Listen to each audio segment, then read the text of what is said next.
Hello and welcome back to Together We Feel. I've been gone the last couple of weeks, so glad to be back here with you. Been spending some time with my family across the country in different spaces, but excited to be back here with you. We're going to talk about today how your environment impacts your mental, emotional, and physical wellness. And we're going to have a lot of different takes on it here. I'm also recording in a different space today. So we're trying that out because we've got family coming and going and we're creating some different dynamics. So I've never done this before. So it seems a little weird today.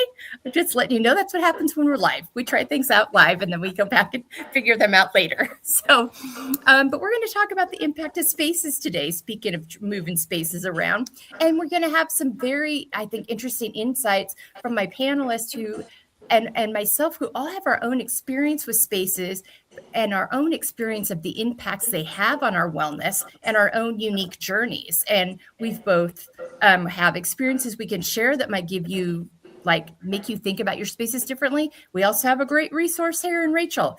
She is here. She can make you feel so much better about a space you didn't even know you felt stressed about until she fixed it. And then you're like, oh my gosh, I'm not anxious when I walk in that room anymore. It's magic. It's really, she's fixed my closet. It really is wonderful. So we're going to have a lot of different ways we're going to talk about spaces. Blanca's lived all over the world. Dana's space was very impactful as she was really self-protecting herself and her child in many years of an abusive relationship, and how space became a very big indicator for her and how that impacts her now. So we have I've moved 12 times and I've learned what I need to do to get my spaces both immediately ready and then as I go through what's important to me. So a lot of different impacts on our spaces. So hopefully it's a great time. A lot of us are spring cleaning. A lot of us are rethinking the way we want our spaces to look. Maybe you've just gotten off a spring break. If you've got kids, you got summer vacation coming. If you're in the Northern Hemisphere. So a lot of different ways to think about space. All right. So for me to start with, I was telling the ladies before I got on that I knew and I learned this early on, I've moved 12 times, that if I get into my home and have my boxes, I unpack my kitchen first and find the bedding for the beds. So we make the beds, unpack the kitchen. That's day one. If anything else happens, it's a bonus. But day one is unpack the kitchen and get the bedding situated, because then we can eat and we can sleep. And those are very important things when you're changing spaces. So I learned that early on. And I've also learned different things that I also know that I can't let the dishes pile up in the sink, or that stresses me out.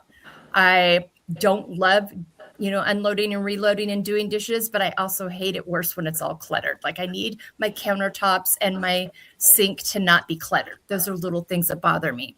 I can go several days with a few things laying around, but after a while, I'm like, the shoes cannot be hanging out by the door where I trip over them. There's little things like that. My closet, just being able to walk in and find what I need, not having to look through piles of things and surfing through and not having any kind of organization to it. So those are things that I didn't realize it. On some areas I realized it. Other areas I didn't realize it until somebody helped me fix it, AKA Rachel. And I was like, oh my God, that's so much. And I told her, I'm like, I hate my closet. It drives me crazy. I can't, it's driving us crazy. And we fixed it. It was just like, oh, it was just like, it was like this heavenly experience. So that's how spaces impact me. It's really, for me, it's an anxiety and stress thing. Mm-hmm. That's what comes up for me.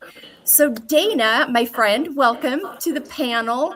Talk to me about your experience with space. I feel like I could take a whole hour with this.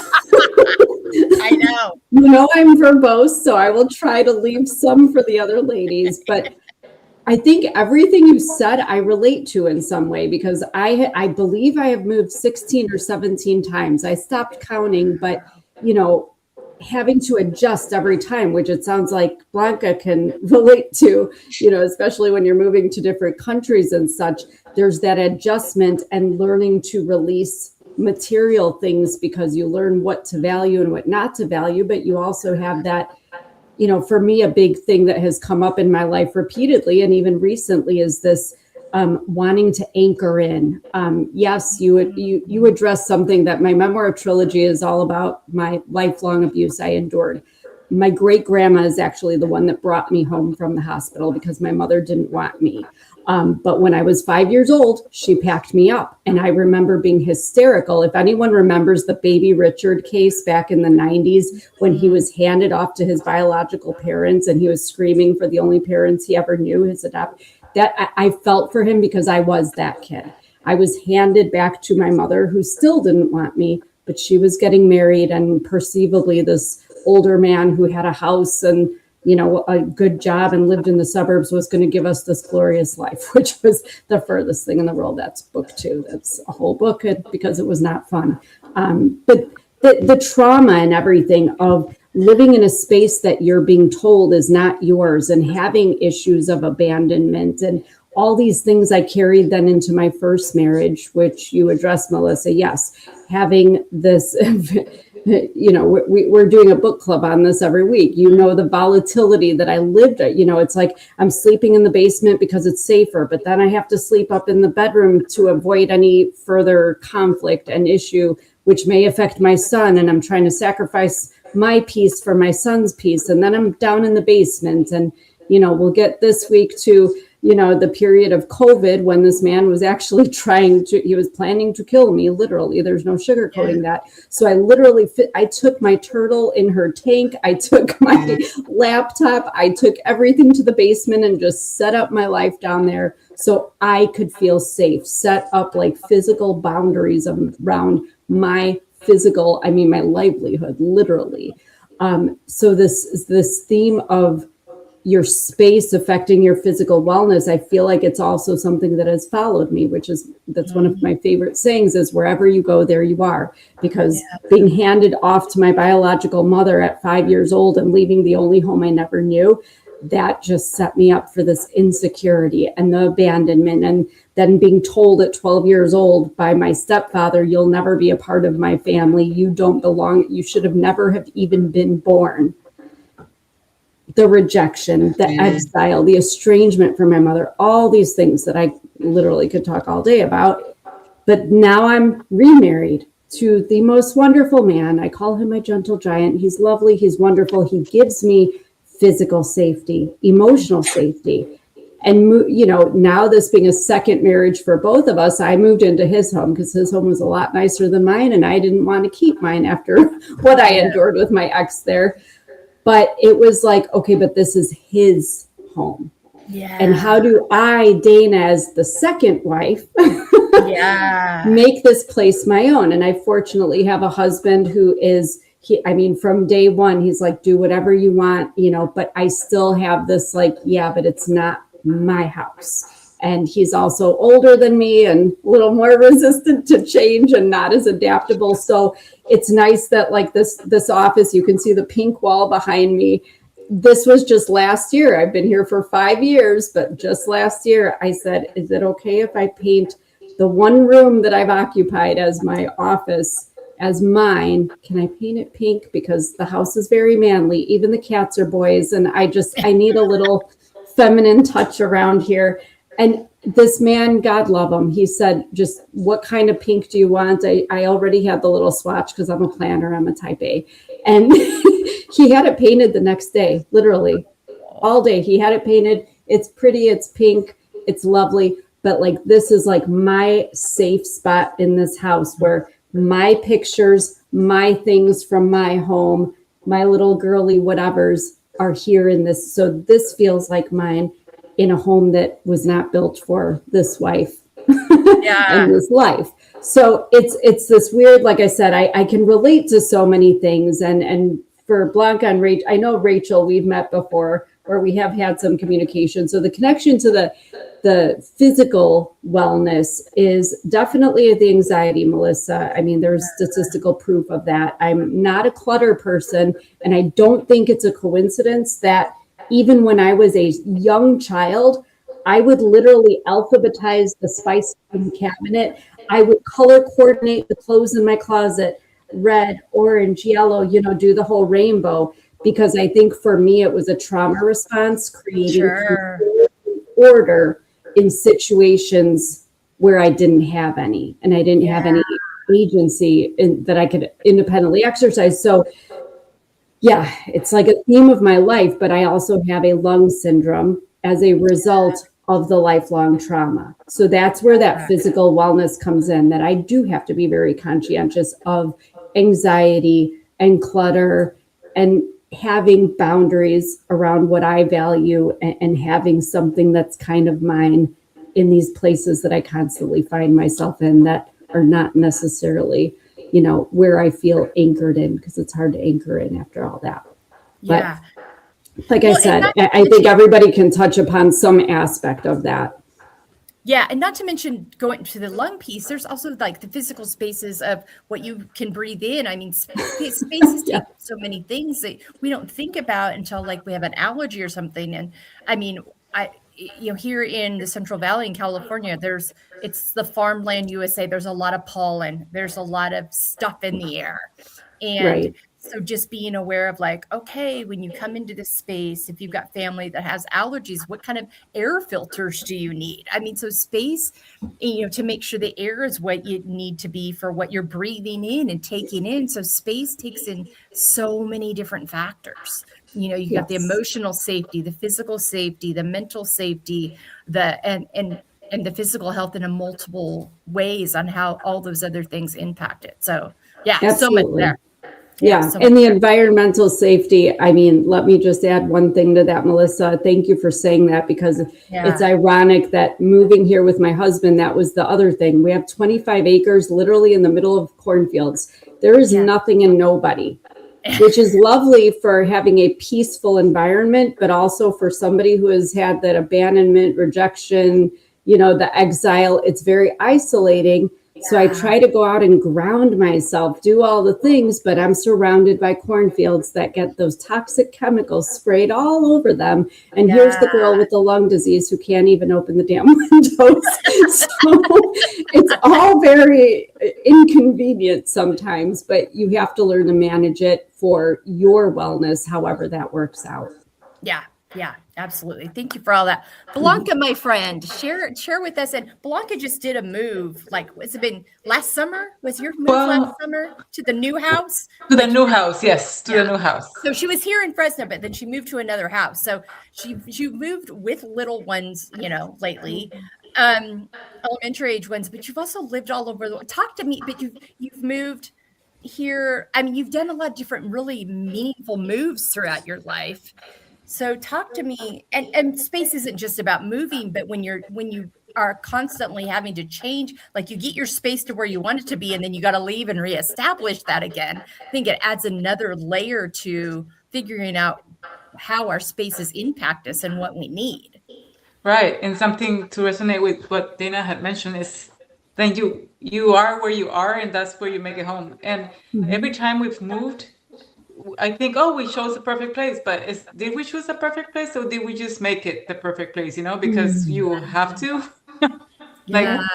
So it's like, we have the perfect neighborhood or the perfect arrangement. Well, we just made it that way, maybe because you get used to it. Yeah. And most of my recent moves, have been with little ones, which adds an added element, because I always have to be concerned about, do they have what they need so that they feel safe and welcome in the new spaces? That has been one big thing. So when I first moved abroad, I won't even talk about when I used to move when I was little. Yeah. My parents were farm workers, and so you would go with whatever was in season.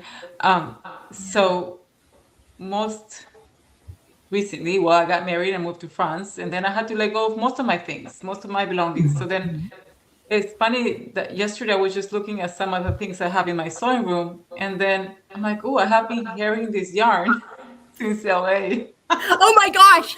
It has followed me around 3 or 4 countries, and I haven't finished it.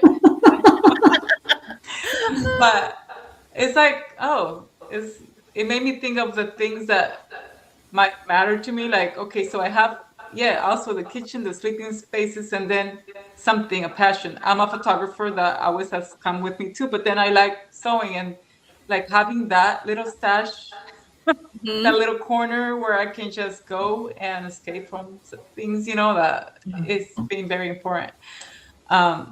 Most recently, the idea of space has been in my mind because we recently had spring break with the kids. And then during that time, my office becomes cluttered. Mhm. And then it takes me a while to organize it and move on and concentrate, and I do have this struggle, and I had to get better at this at some point whenever the kids are in break, and then I can't tend to work, and then everything just gets piled on the desk, and having to organize that's something that I struggle with. I feel like I got away faster from it this time, where I just went back to work immediately. So things are getting better. But yeah, it's so important to have the space as you want it. I don't love clutter. I live with clutter people that love to leave their toys everywhere. And it's normal, I have a sister who is OCD, very. So she does not like coming to my house because and it's really not that bad, right? But to her eyes, so thinking about what space means to people, so she gets a little stressed.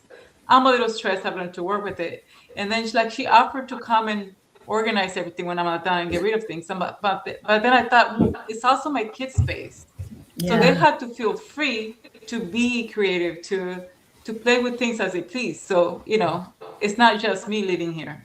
Yeah. So you learn to balance all the energies. Yeah. How's your husband's energy? How is his energy in terms of things? Yeah, and like space. Yeah, well, he mostly works in his office, and that's basically his primary space. And anything else he can do with or without. Yeah. He's a little more relaxed about things. Yeah. Yeah. Was there anything about spaces that you noticed that were different in the different countries you lived in? Oh yeah. Well, first of all, when you move abroad to Europe, per se, well, you have a lot less space to work with. Mhm. So then being organized and having a minimalistic lifestyle is so much more important, right? Because you don't have the space as you have elsewhere. And so I first moved in Paris, even from my studio in LA, that had like a separate kitchen big enough to hold a good amount of people, the closet, the studio space. I felt like it was bigger than my apartment in France. Wow. My first one. So yeah, different places have different spaces. Even Brussels was a little bigger, Okay. of course, and then we were lucky to have a patio space too, which made it bigger. But then space there is whereas you might have less space, the arrangement of it is more conducive to friendships.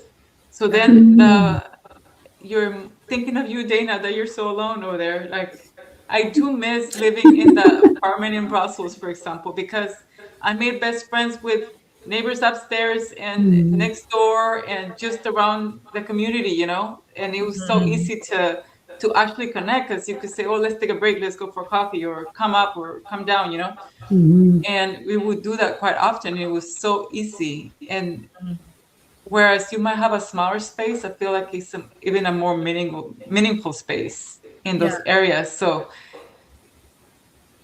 relationships are the ones taking up space, filling in the gaps. Oh, that's an interesting thought. Yeah. And Blanca is everybody's, like, Blanca knows everybody. Like, I will walk into a room and I see Blanca and she's introducing me to you are a very social, engaging person anyway. She's one of the first people I met when I came here. And so I never thought about that piece of the space part of easy, come up, come down, let's get together, come on over. You don't have to work very hard. You don't have to get in a car. You don't really have to plan. You just, hey, do you need a break? Okay, let's go. So, that even is such an interesting way of thinking about it too. But part of it, I think part of the moving element that you always have Sure. to connect with people immediately, Yeah. or especially Mhm. when you're a solopreneur, like that's your life, right? So Yeah. you have to make it your own. So you get used to Yep. being in the different spaces. Yeah. Yeah, for sure. 100%. All right, Rachel, my friend, you are the space aficionado. So share with people that you can go back. I have a couple of different episodes with Rachel on my podcast. The one Mhm. last fall really gets into her transition into this time. And you've talked about it some on different panels, but we've never really focused on it. And I literally thought of you when I decided to do this panel because I'm like, I've learned so much by watching you do this, and it's made me more aware. And then I also had a panel a couple of weeks ago with military spouses, and they were, and they just couldn't make it today. I invited them too because it's like, wow, you guys are moving even so much more than all of Mhm. us have, and having to constantly adapt and those spaces that sometimes they get put into military housing wise, they don't have a lot of choice in. It's not, and so they have to really learn how to work with this space, and a lot and most of them have children, and so I think it was like, oh my gosh. So you've just have made me more think about it more and more of an awareness. But for you, it was such kind of a natural thing. You've always worked in health and fitness and didn't really realize that this was part of that too until other people asked you to help them with it. So talk to us about your journey and what it means to you in spaces and what you see with other people. I mean, that is such an interesting question. I mean, just a quick little background. I have grew up in homes, so my parents always had a house. But when I went out on my own, I have only lived in apartments as an Mhm. adult. And so I have had my smallest apartment was 400 square feet in New York City. I literally lived in a square box. And then here in Greenville, South Carolina, is the biggest apartment I've ever lived in, which is 1,500 square feet. So yes, I live in a mansion now. Don't be jealous. But that's what it feels like to us because, 17 years in New York City, you Mhm. learn how to make the most of your space Mhm. because I share this a lot. The best advice I got when I moved to New York is your apartment has to be your sanctuary because you are just surrounded by chaos all day, every day. That when you come Mhm. home, you have to have a place that is your own. And so I think that really resonated with me, and that has been my goal moving into every apartment since then is to creating a calming space, a functional space, a space that feels like me. So every time I come home, it's like getting a warm hug. And Mhm. what I've loved doing for people is creating that feeling for them. And the more and more women's homes I go into, I realize that we have all just been inundated. And it's interesting to hear you, Blanca, talk about living in other countries and having smaller places. But here, it's like stuff, stuff, stuff, stuff, stuff. Mhm. And you need the latest this. And if you have a hole in your closet, that must mean you can fit 15 more dresses in there. And so to see these women who have all these things, and it's causing them anxiety, it's causing them stress, it's causing them shame, it's causing them all the things. And I don't know how many times in the past 2 years I've heard, I can't have people over my home because they cannot see this.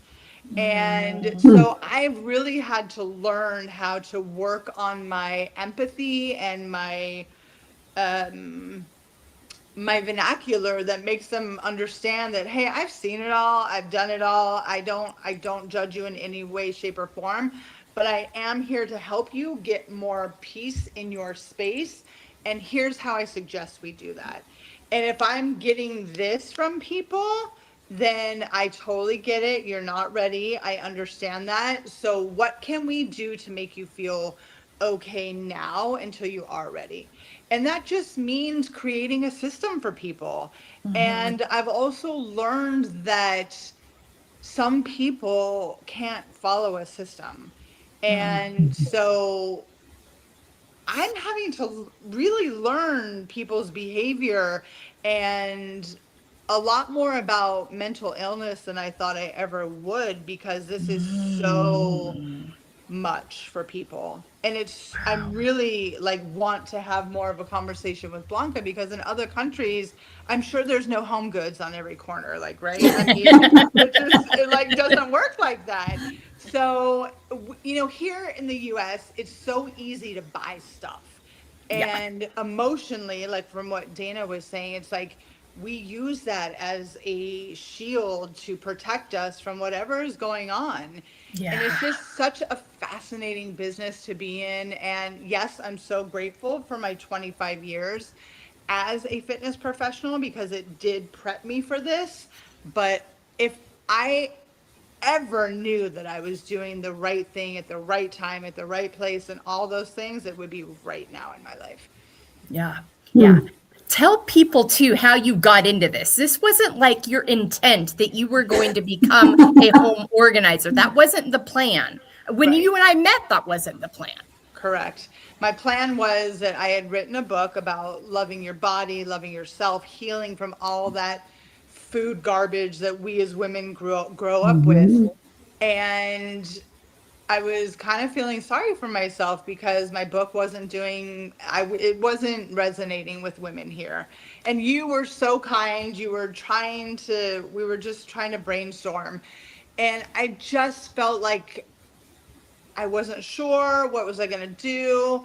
And I was doing something dumb on LinkedIn and I couldn't figure it out. So one of my neighbors came over and to help me, and we had the same floor plan. So she's like, "Oh, let me see what you did." And I opened my closet and she literally like stood back and she's like, "I swear to God, I will pay you to do that to my closet." And I said, "Okay. I mean, it's real easy. Hello." Like, like Dana was saying, color, sleeve, like kind things with kind things. That's all you got to do. But other people's brains don't work like that. So I completely redid her closet, and that feeling of I can breathe when I look in here. I can find things when I look in here. And that she's like, "I need you to do my whole apartment this way." And so that led me to feel like I really enjoyed doing this. It made me happy. I made money doing it. Let's just take a chance and see what happens. And here we are 2 years later, and it's just happening, and I love it. Yeah. You've been on local TV a couple of times. Oh, I yes. mean, it just became this whole new adventure, and it's been really fun watching it kind of organically come to be. Yeah. And so it's just such a, but I think it's so interesting what you mentioned about, growing up in homes and then adjusting to apartments. I've watched our daughters navigate all of that differently because we've always, we lived in, there's one apartment that the three of them remember, but they were pretty little. And so by the time they were old enough to remember things, we were in houses. And so for them to go to that adjustment as well, and also just kind of learning from watching us move so much, kind of how to navigate space and what's important to them too has been so interesting. But I think too, just that therapy piece that we're like, we and then all of a sudden we've got all this stuff. And the one thing I will say, and it's not therapy, we call it shopping therapy. It's not good. It's numbing essentially. And so you think if you get that next new thing, you're going to feel great. And you're like, that didn't solve the problem either. And so, but it's so easy to do. So if you're just kind of feeling kind of down, you just click and click and click, and it's on your porch the next day. I mean, waiting to go into your house. I will say from moving so much, it really has helped us not have a lot of clutter. And that's something I'm super thankful for, because I watch other people navigate clutter after being in their homes for 30 years and raising their family there.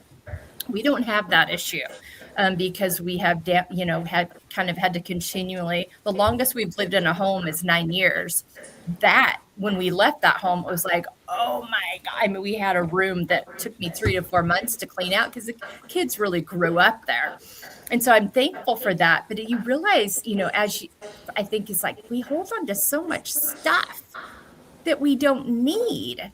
And we throw it in a room and we close the door. And then every time we walk into that room, we're like, ugh. And it's like, thinking about that too, it's like, if we just took, that little bit of extra moment here and there, we could avoid the big buildup, but we don't do that. So we have people like Rachel that come in and save the day and organize the space. But there's so many different impacts. And I think it's been so interesting watching Rachel on this ride and see what she's ran into, people's resistance, people's attachment to things, the things that make them feel safe, the things they're afraid to let go of. Generationally, there's a lot that goes on there too. If you've went through a time of great poverty, or where you were afraid you weren't going to have enough of anything. I mean, there's just so many layers that impact that. And then not to mention when you combine households or meet a partner, you have very different ideas of what space means to you and what works and doesn't work.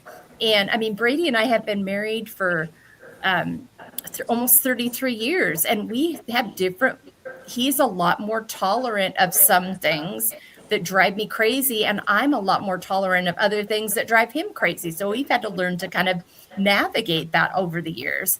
And there's floor plans that he likes more, there's floor plans that I like more. And so even just the impact of like spaces that I might love that space, but he's like, oh, that drives me crazy. So it's been really interesting too, navigating that, because like you learn to make that home your perfect home. But it's not, it's a choice. Yeah, I mean, our closet's way smaller than we want, but we had a choice for me to call Rachel and like, let's make this work, other than knocking down this weight-bearing wall and creating a whole mess. However, $10, $15, $20,000 later, let's just make a system here that works, that's a lot less stressful for us. And it really did solve the problem. So it's also learning to work within those spaces. So, Dana, we'll circle back to you. Do you have any questions for Blanca or Rachel?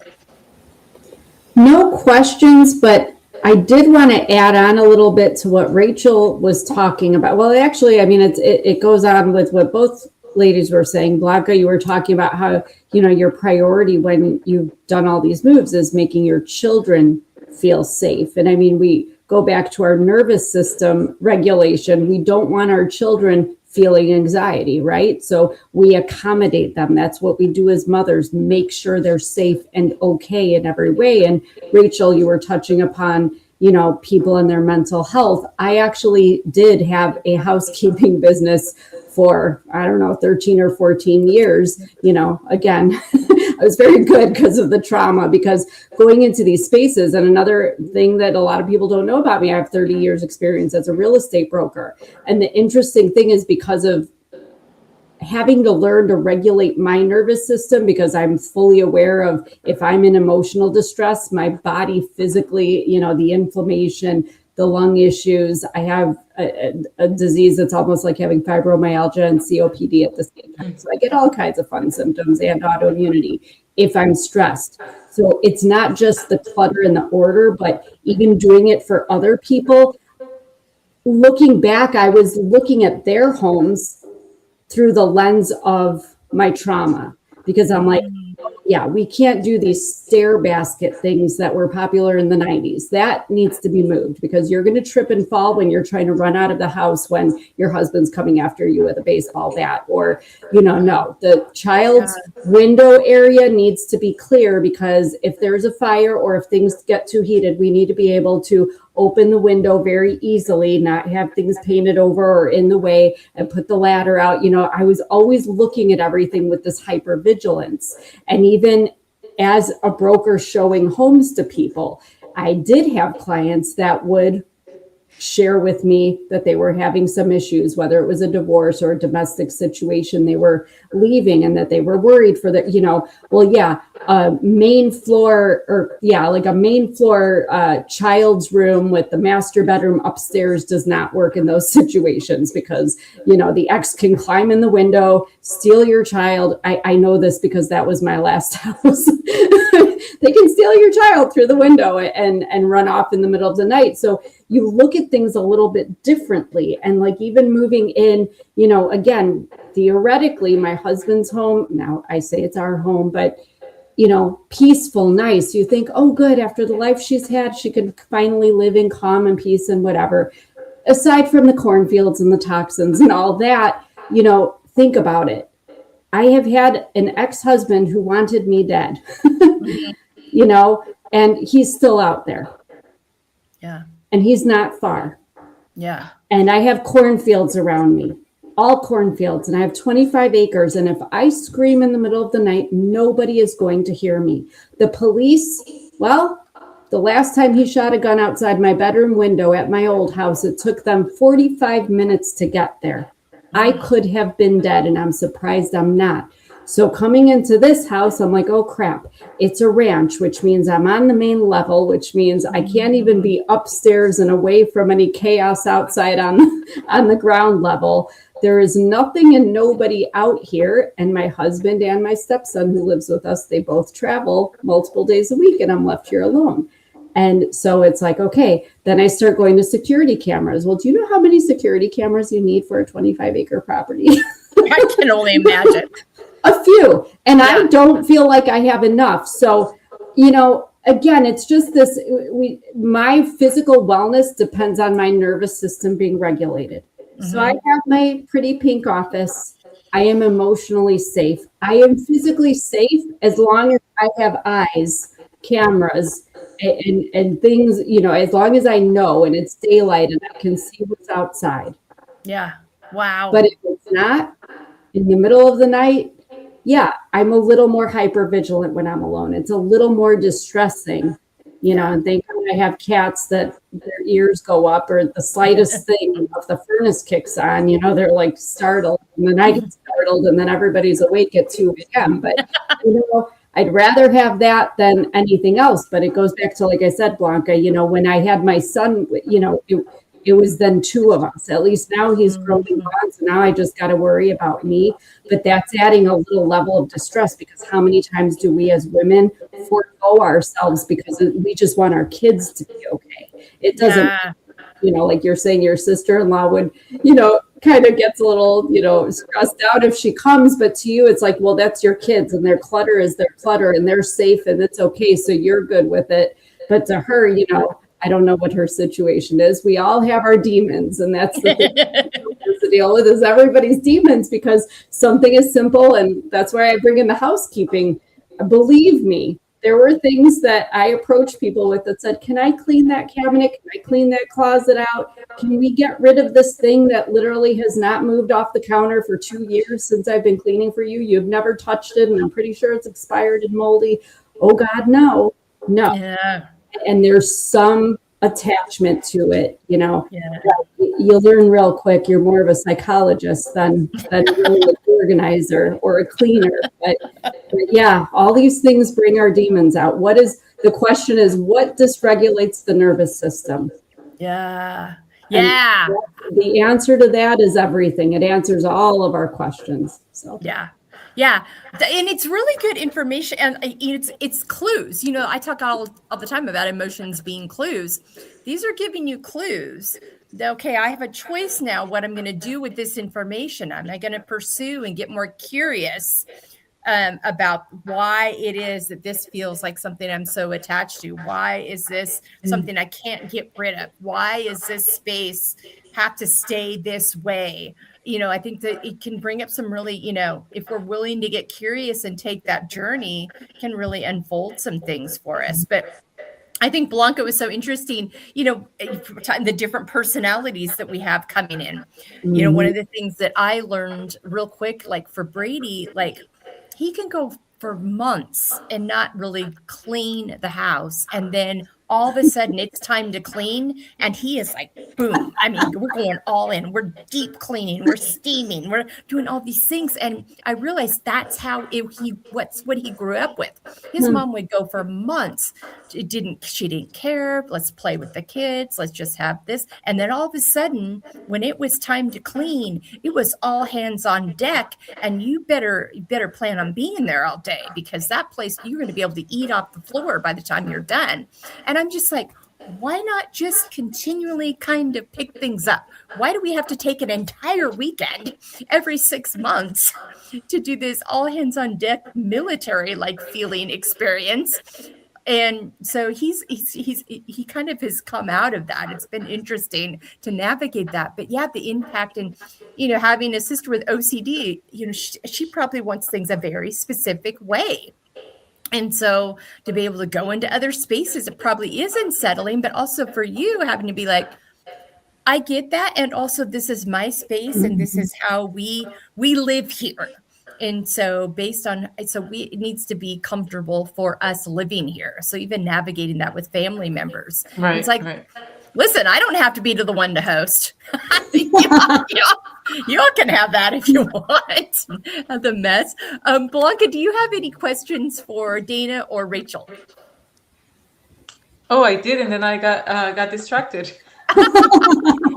This mind is not always so organized. I feel like, it's so interesting that a common topic is clutter, yet that seems to be a pervasive problem in our society, right? So how do you limit that? I feel like we all need a Rachel. We all need a cleaner, Dana, to support if we're open to it, right? Yeah. Yeah. How do you, Dana, I'm just thinking of your situation. How do you find then, besides the cameras and everything, connection to help you feel safe in your space? Well, it's interesting because as long as I'm aware that I'm not in a threatening situation, then I feel better. It does, like I said, it's taken some getting used to at night because, like Rachel was talking about New York, I grew up in Chicago.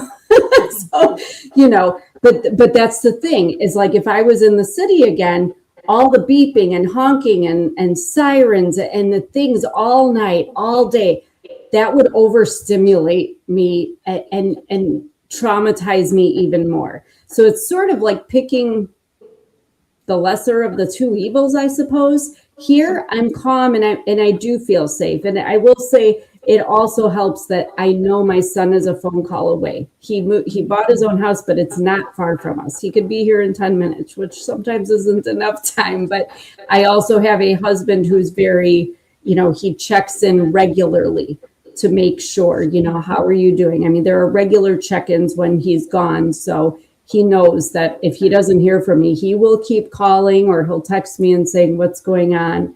Okay. And, different things like, people think it's weird, but I let my husband have my Google location or whatever. So he can always see where I am. Maybe if I don't, maybe I'm in the shower and I don't hear my phone, but he can look and say, okay, it's okay. She's home. I'm going to assume she's okay. And he'll call me in 10 minutes or send me a text. So it's just, I think about, like you said, you create your home, you create your safety, you set it perfectly. However you set that, you make it work. This place for me is better than living in the city and all the overstimulation.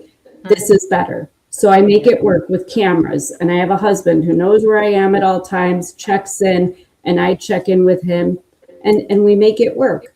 And I mean, it is what it is. You figure out how you feel safe because, another person who's come out of a domestic violence situation might have some different things that I've never experienced and I've never thought of that would not mean anything to me, but would make that person feel safe. Right. So it just means something different to everybody. Yeah. Yeah. I did have a question for Rachel, if I can. So, okay, I do mention my kids, but it's not all their fault. I mean, if they ever see this video in the future, no, I do realize I do contribute because my mind is just everywhere. I just have a lot of things that I love doing Anyway, so it's not all them, but we try our best, right? But Rachel, you as a professional organizer, people might think, oh, you have the perfect space. Is there something that you struggle with yourself? That is a Like, great question. Oh, I'm sorry. Were you done? no, that's it. Yeah. That is a great question.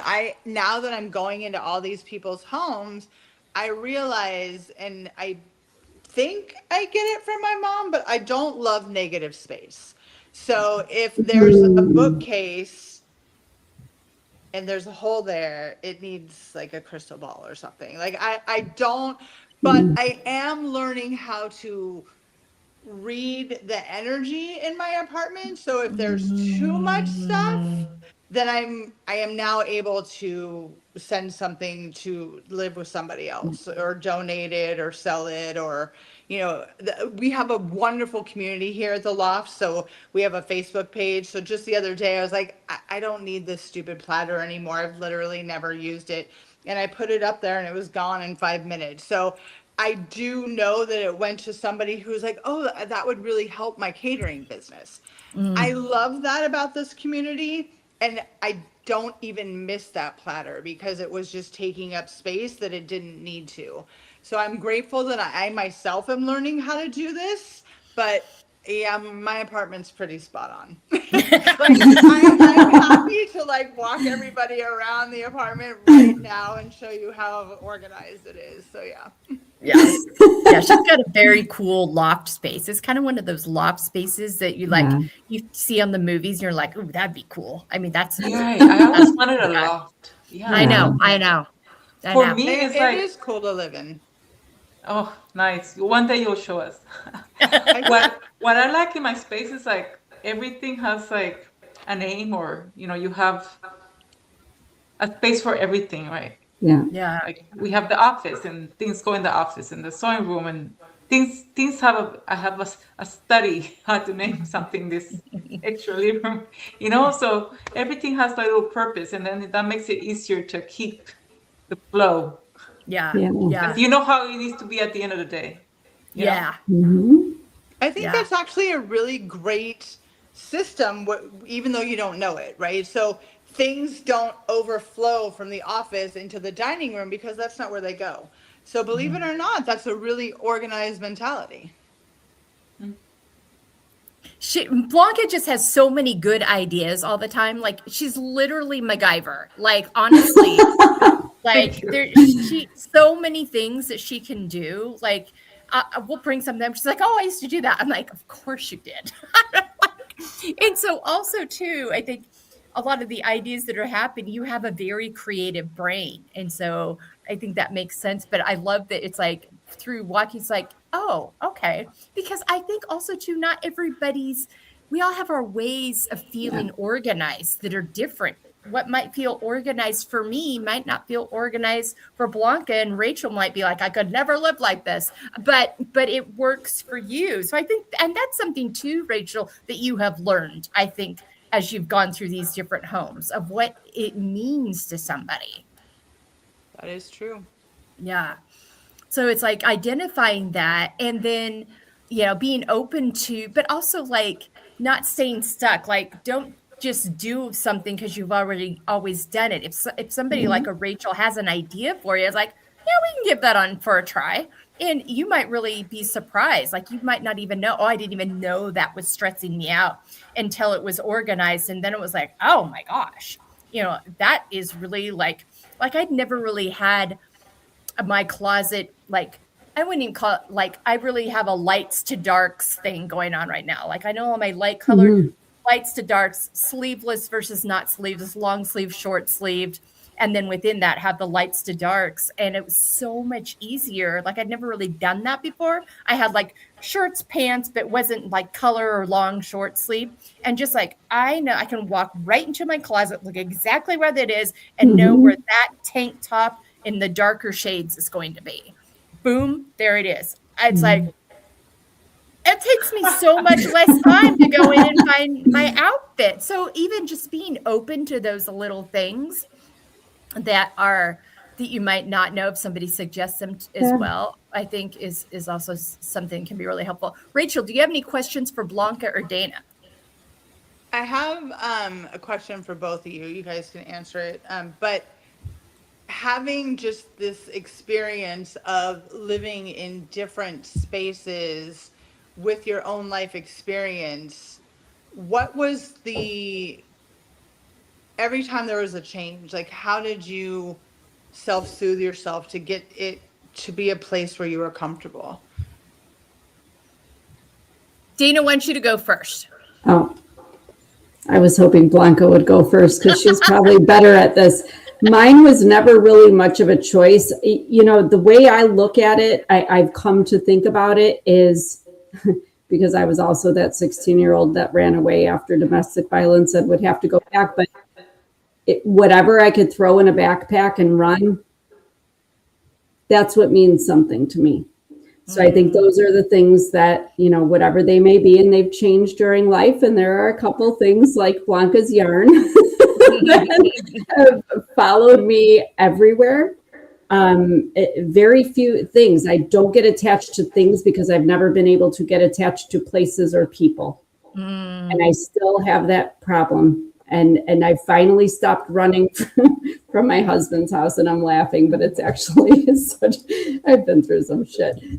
But, you know, if I could put it in a backpack, but I think it's interesting too, because I hate like just going into social situations because I am a little awkward and have trouble connecting. And I don't like being like, hey, how are you? I'm fine. How are you?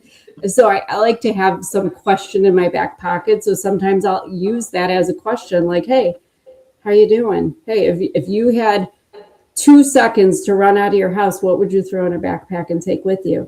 That tells you everything about that person. That could lead to stories, things from their past, their demons, their, you know, whatever. It opens up the heart and the mind of that person and the soul. But it's an interesting thing. But I don't know. I still have trouble, honestly. I have not perfected the belonging, because for me, like last year, we have a berm out front that just has a few things on it, nothing exciting because I live with 2 men and they don't do gardening.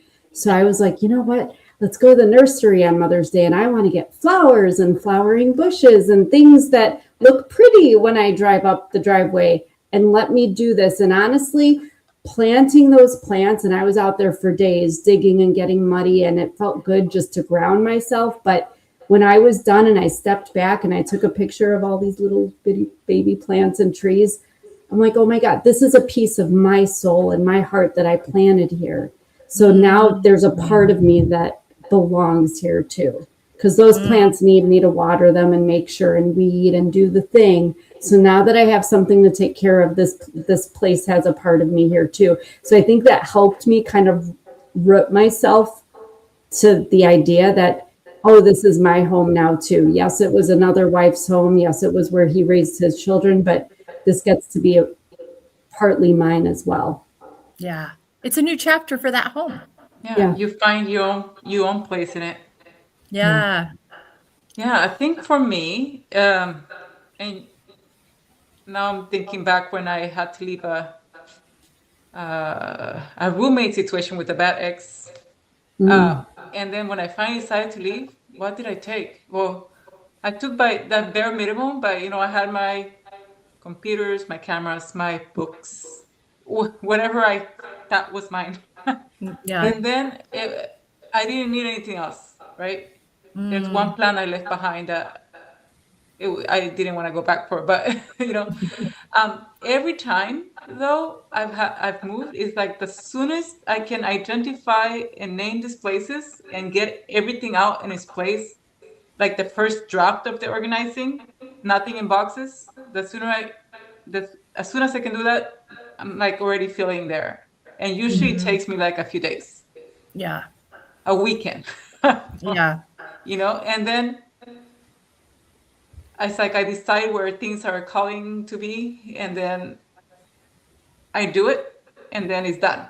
And then later I might decide to edit or not, but it's like I try to get as soon as possible a home for the things and to name the spaces. And every time for some, like it's work that I've had to do it in a couple of days because then school started or somebody was coming over, or the last time I was hosting my housewarming and birthday at the same time the next In her weekend. own home. So then I had to do it. I had to do the thing as soon as possible. But that's just how it would work. I can't stand with boxes. I had to put everything out. Yeah. Oh, that's so interesting because for me, having everything out like that made my mind just want to like blow. Like I had to go room at a time. Like, okay, kitchen first, everything out of the kitchen. And I would like, the boxes were out of, I wasn't tripping over them, but I could like, the idea of unpacking everything and looking at it would make my like everything. So that's just another example of how you have to like figure out how you like, for me, it's a room by room situation. And then I can decide later, okay, this is a new house. This is a different layout. So that won't necessarily work in this room, but I can find a home for it. But I really have to like, I go by how the boxes are labeled, go to that room, find that home, and then, recalibrate later. And then also like getting the pictures up on the wall. Until I have the pictures up on the wall, it doesn't feel. And if there was one move that it took us a while, we just had a lot going on and we needed, and they were different. It was an older home. And so we needed some more weight bearing kind of things to hang some stuff. And so it took like 2 or 3 months to get everything. And I finally told my husband, I'm like, we are doing it this weekend. I am tired of feeling like we just moved in. I can't do this anymore. I need to get the shit on the wall and get it up and let's make some decisions. And I realized after that move, that needs to be something I get on right away. Like I need to do that quickly or I'm going to be feeling very, very disconnected from this space until I can do that. So yeah. Interesting. Good questions. Oh my gosh. We could talk about this. But I knew this was be a fascinating conversation with you all because you all have your own experience with spaces and the impact of them. So thank you so much all for joining me. I'm going to give you a chance to share one last thought. And then all of these women's information and links will be in our show notes if you want to learn more about them and their individual stories and resources for what they offer. Rachel's especially might really sound intriguing to you if you're looking to organize your space. But they all have really great resources that they offer in their own workbooks and photography and so many different resources. So, but Dana, one last thought, starting with you. This might be strange, but Rachel, you mentioned energy, and we're not going to start a whole conversation about that, but there is something to be said for doing a really good deep cleaning, not necessarily to the extent of your husband, Melissa, and then saging the crap out of the house and the things that are in it. Yeah. Giving it just a refresh. saying, as somebody who moved into a house where another wife lived, just sage it all out. Well, and I mean, just the peace that gives you to know that you've done that. Absolutely. That's really good. Blanca, how about you? Well, it doesn't have to be perfect, but it has to feel like you, right? Yes. Yeah. Also, for me, it's a lived-in place where people need to feel comfortable, especially the little ones around. Yeah. Even though it's tough. Yeah. No, I think that's so true. Rachel, how about you? I love what Blanca just said. It has to feel like you. I totally agree with that. And I would also throw in that it needs to be functional in the sense that it has to work for your lifestyle. And if you have a sewing room by chance and you haven't sewn a thing in 20 years, maybe it's time to figure out how to repurpose that room. And so just know that your space can evolve just like you. And I just think that is so freeing for some people. It's like, well, this has always been the tea room. It needs to stay the tea room. No, it doesn't. It's your house. It can be whatever it wants. Yeah. For sure. All right. Well, thank you all so much for joining me today. This is such a fascinating conversation. Hopefully, for those listening, it helps you to think about your spaces and maybe give a little more thought if you're feeling some stress and you can't identify it, or you walk in, there's certain rooms in your house that you're dreading. Maybe it's time to tackle those things and pay attention to the impact that it's having on you. But we thank you for joining us today. We hope you found this helpful, and this maybe might spur a different approach to your spring cleaning. Maybe it's not just about the scrubbing and the cleaning part, but maybe it's about rethinking the way the room's set up or organized. Maybe it's having an impact on you that you didn't realize. So just some things to think about as we go into this season. But thanks so much for being with us here on Together We Feel. Thank you to Dana, Blanca, and Rachel for joining me today. Take good care of yourselves and have a great week. Thank you. Bye, ladies.